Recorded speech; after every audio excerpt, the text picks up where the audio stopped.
வணக்கம். நான் உங்கள் சுகுமார். நேற்று நம்முடைய மத்திய நிதி அமைச்சர் நிர்மலா சீதாராமன் அவர்கள் ப்ரெஸ் மீட் கொடுக்குறாங்க. ஸோ அப்படி ப்ரெஸ் மீட் கொடுக்கும்போது அந்த இடத்துல ஒருத்தங்க நம்முடைய நிதி அமைச்சர் நிர்மலா சீதாராமன் கிட்ட ஒரு ரெக்வஸ்ட் வைக்கிறாங்க. ஸோ அந்த ஒரு ரெக்வஸ்ட் பார்த்திங்கன்னா ரொம்பவே வேடிக்கையாகவும் சோஷியல் மீடியாவில் பெருசாக வைரலாகவும் ஆச்சு. என்ன காரணம் ஏன்னு நம்ம பார்த்தலாம். அப்படி அவர் என்ன தான் கேட்டார் அப்படின்றது டீட்டெயிலாக இந்த வீடியோவில் பார்த்தலாம். இந்த வீடியோக்குள்ளே போட்டு முன்னாடி மறக்காம சேனலை சப்ஸ்கிரைப் பண்ணுங்கள், கூட பெல் ஐக்கான் ப்ரெஸ் பண்ணுங்கள். வாங்க வீடியோக்குள்ளே போகலாம். யார் நம்முடைய நிதியமைச்சர்கிட்ட இந்த மாதிரி ஃபண்ட் பண்ணது, யார் இந்த மாதிரி கொஷின்ஸ்லாம் கேட்டது அப்படின்னா, அன்னபூர்ணா அப்படின்ற அந்த ஹோட்டலில் நடத்தக்கூடிய ஸ்ரீனிவாசன் அப்படின்ற இவர் தான் அந்த கொஷின் கேட்டிருக்காரு. அவர் கொஷின் கிடையாது, ஜஸ்ட் பார்த்தீங்கன்னா அவர் ஃபன்னாக தான் பேசியிருந்தார். அப்படி அவர் என்னத்தை பேசினார் அப்படின்னா, ஸோ அவருடைய அந்த அன்னபூர்ணா ஹோட்டலில் பொறுத்த வரைக்கும் அது இப்போ ஒரு பேக்கரின்னு வச்சிங்களேன். ஸோ அந்த பேக்கரியை பொறுத்த வரைக்கும் அங்கே எல்லாமே கிடைக்கும். ஸ்வீட்டு, காரம், க்ரீம் பிஸ்கெட்டு, ஐஸ்கிரீமு எல்லாமே பார்த்தீங்கன்னா கிடைக்கும். ஸோ இப்போ இருக்கும்போது அந்த இடத்துல அவர் பில்லு போடுறாருன்ற ஒரு ஜாங்கிரி சாப்பிட்றாங்க அப்படின்னா அவங்களுக்கு ஒரு பில்லு போடணும். இதே ஒரு பூந்தி தின்றாங்க, காரா பூந்தி தின்றாங்க அப்படின்னா அவங்களுக்கு ஒரு பில்லு போடணும். இல்லை வேறு ஏதாவது ஃபுட்டு சாப்பிட்றாங்க, க்ரீம் ஐஸ் சாப்பிட்றாங்க, இல்லை க்ரீம் பிஸ்கெட் தின்றாங்க அப்படின்னா ஸோ அவங்களுக்கு ஒரு பில்லு போடணும். ஸோ அப்படி பில்லு போடும்போது ஒவ்வொரு ஃபுட்டுக்கும் தனிப்பட்ட ஜிஎஸ்டி இருக்குது. ஸோ அதை அவர் நிதியமைச்சர் கிட்ட தெளிவாக சொல்கிறாங்க. இந்த மாதிரி நீங்கள் இந்த மாதிரியான விஷயத்துக்குலாம் இவ்வளோ ஜிஎஸ்டி போட்டு வச்சுருங்கம்மா அப்படின்னு சொல்லிட்டு அவரோட ஸ்டைலில். ஸோ அவரோட ஸ்டைல் நம்ம யாருமே இது வரைக்கும் நம்ம பார்த்தது கிடையாது. நானே இது வரைக்கும் பார்த்தது கிடையாது. ஆனால் ஃபஸ்ட் டைம் இவருடைய ஸ்டைல் இந்த மாதிரி இருக்குமா, வேறு லெவலில் பேசுகிறாரு, வேறு லெவலில் கருத்தாக பேசுகிறாரு அப்படின்ற அந்த ஒரு புரிதலாம் நம்மளுக்கு ஏற்படுத்துது. அவர் என்ன பேசினார் அப்படின்னா, மாதிரி ஒரு எம்எல்ஏ மேடம் வந்தாங்க, ஸ்வீட் வேணும்னு சொல்லி கேட்டாங்க, ஸ்வீட் எடுத்து கொடுத்தேன். அதுக்கப்புறம் காரம் வேணும்னு சொல்லி கேட்டாங்க, காரத்தை எடுத்து கொடுத்தேன். எல்லாம் அந்த ஜிஎஸ்டி கேட்டவுடனே அவங்களே ஆடி போயிட்டாங்க. காரத்துக்கு 12% சொன்னால் அவங்களே மிதமிஞ்சு போயிட்டாங்க. அந்த மாதிரி பார்த்தீங்கன்னா ஜிஎஸ்டி எல்லாமே இருக்குது மேடம்.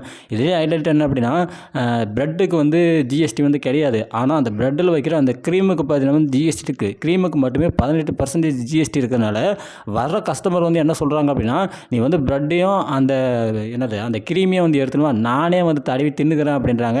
இதெல்லாம் எனக்கு தேவைதானா மேடம்? இந்த மாதிரி 18% ஜிஎஸ்டி போட்டு வச்சுருக்கிறீங்க, இது நியாயமானு சொல்லிட்டு கேட்டார் நம்முடைய ஸ்ரீனிவாசன் ஐயா அவர்கள். வேறு லெவலில் பார்த்தீங்கன்னா அவர் பேசின அந்த ஸ்பீச் எல்லாமே இருந்தது. ஸ்வீட்டுக்கு 5%, அதேமாதிரி ஃபுட்டுக்கு 5%, காரத்துக்கு 12%.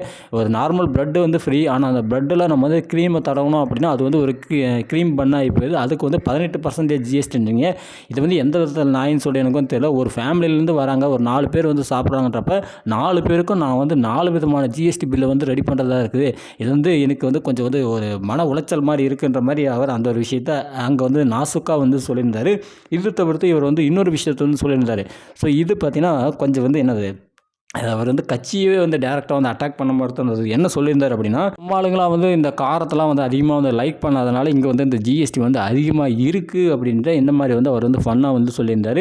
இதிலே இன்னொரு விஷயத்தை சொல்லியிருந்தார். இதை சொல்லும்போது இப்படியெல்லாம் நடக்குதா, இப்படியெல்லாம் இருக்குதா அப்படின்னு சொல்லிட்டு நானே யோசித்தேன். என்ன அப்படின்னா, இந்த மாதிரி நம்ம எல்லாருக்குமே தெரியும், லாட்ஜெலாம் நடக்குது, ரெஸ்டாரண்ட்டு லாட்ஜெலாம் நடக்குது, நம்ம எல்லாருக்குமே தெரிஞ்சதுதான். ஸோ அப்போ நம்ம ரெஸ்டாரண்ட்டு போகிறோம் அப்படின்னா, அந்த ரெஸ்டாரண்ட்டில் ரூம் எடுக்கிறோம் அப்படின்னா, ஸோ அந்த ரூமில் தங்குறோம் அப்படின்றப்போ அங்கே ஒரு சில ரூல்ஸ் அண்ட் ரெகுலேஷன்ஸ் ஃபாலோ பண்ணப்படுது. என்ன அப்படின்னா, 1000 ரூபா வாடகையாக இருந்தது அப்படின்னா ஸோ அந்த இடத்துல வித்தவுட் ஜிஎஸ்டி நீங்கள் 1000 ரூபா பே பண்ணிட்டு நீங்கள் ஸ்டே பண்ணிட்டு வரலாம். இதே 1000க்கு மேலே வாடகை இருக்குது அப்படின்னா, அந்த இடத்துல 1000லேருந்து 2000 ரூபாய் ரேஞ்சுக்குள்ளே வாடகை இருக்குது அப்படின்னா அங்கே பார்த்தீங்கன்னா எத்தனை பர்சன்டேஜ்னா 12% ஜிஎஸ்டி போகிறாங்க.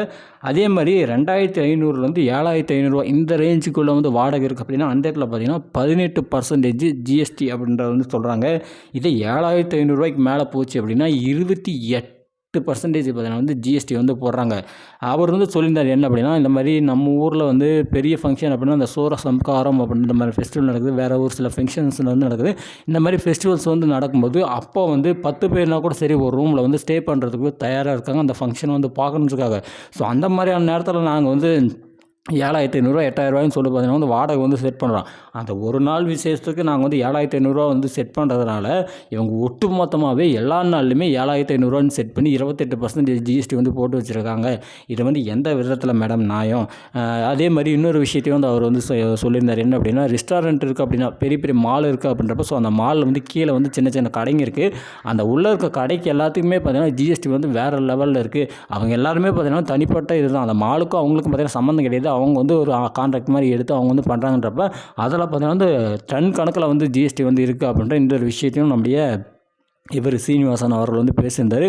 ஸோ ஜிஎஸ்டி இதை பற்றி நம்ம வந்து பேசலாம்னு நினச்சேன். பட் வந்து ஜிஎஸ்டி பற்றி நிறைய பேர் வந்து பேசியிருப்பாங்க, உங்களுக்கே வந்து தெரிஞ்சிருக்கும்னு நினைக்கிறேன். பட் இந்த ஒரு விஷயம் வந்து ரொம்ப நாள் வந்து சோஷியல் மீடியாவில் வந்து பேசப்படுது. இந்த ஒரு விஷயத்தை பற்றி நானும் வந்து பேசணும்னு நினச்சேன். என்ன அப்படின்னா, இந்த மாதிரி ஜிஎஸ்டி வந்து எல்லாத்துக்குமே வந்து போடுறீங்க, ஆனால் இன்னைய வரைக்கும் நீங்கள் வந்து போடாத 2 விஷயம் என்ன அப்படின்னா, சாரி 3 விஷயம் என்ன அப்படின்னா, 1 பெட்ரோலு, 2 டீசலு, 3 வந்து பார்த்தீங்கன்னா 3வது என்ன அப்படின்னா இந்த மாதிரி சரக்கு. ஸோ இது 3க்கு வந்து ஜிஎஸ்டி வந்து இல்லை அப்படின்னு சொல்லிட்டு பல பேர் வந்து ஃபீல் பண்ணக்கூடிய அந்த விஷயங்களை நம்மளால் வந்து பார்க்க முடியுது.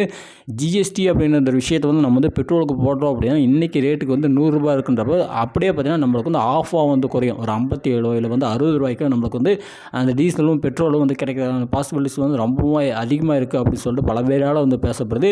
இது தவிர்த்து நம்ம குடிமக்களால் பேசப்படக்கூடிய விஷயம் என்ன அப்படின்னா, இந்த மாதிரி சரக்குக்கு வந்து ஜிஎஸ்டி இல்லை, சும்மா வந்து காசாக வாங்குறாங்க கொடுக்குறாங்க. ஒரு பீரே வந்து ரூ. 180 அப்படின்னா ரூ. 180 மேலே ரூ. 10 எக்ஸ்ட்ரா வச்சு வந்து வாங்கிக்கிறாங்க. அதுக்கு வந்து பில்லும் கொடுக்குறதில்ல, ஒன்றும் கொடுக்குறதில்ல. இப்போலாம் பார்த்தீங்கன்னா பாட்டில் ரிட்டர்ன் கொடுத்தா ரூ. 10 வந்து ரிட்டர்ன் கொடுக்குறோன்னு சொல்லிட்டு அதுக்கு மேலே இன்னொரு ரூ. 10 வச்சுறாங்க. ரூ. 180 பீரை வந்து ரூ. 200 கொடுத்து வாங்குறோம். அந்த இடத்துல ஜிஎஸ்டி இல்லை, எந்த பில்லுமே இல்லை. ஜிஎஸ்டி பில்லுலாம் வந்து போட்டு கொடுத்தீங்க அப்படின்னா சரக்குக்கு வந்து விலை குறைஞ்சிருன்னு சொல்லிட்டு சாமானிய குடிமக்கள் வந்து கதறக்கூடிய விஷயங்கள் நம்மளால் வந்து பார்க்க முடியுது. அவன் சரக்கு அடிச்சிட்டான், அவன் போய் கவுந்து வச்சு படுத்து தூங்க போகிறான், அவன் எங்கே இதை பற்றிலாம் வந்து யோசிக்க போகிறான்னு சொல்லிட்டு நம்ம எல்லோரும் நினைக்கிறோம். ஆனால் அந்த மக்கள் தான் இன்றைக்கி வந்து கொஸ்டின் கேட்குறாங்கப்பா. இந்த விஷயம் உங்களுக்கு வந்து தெரியுமோன்னு சொல்லி எனக்கு வந்து தெரியல. நீங்கள் இந்த ஜிஎஸ்டிகளை பற்றி என்ன நினைக்கிறீங்க? இந்த ஜிஎஸ்டி அப்படின்ற ஒரு விஷயம் பெட்ரோலுக்கும் சரக்குக்கும் வரணுமா வரக்கூடாதா அப்படின்றது வந்து நீங்கள் என்ன நினைக்கிறீங்கன்றது வந்து மறக்காமல் கமெண்டில் வந்து போடுங்க. நன்றிகள்.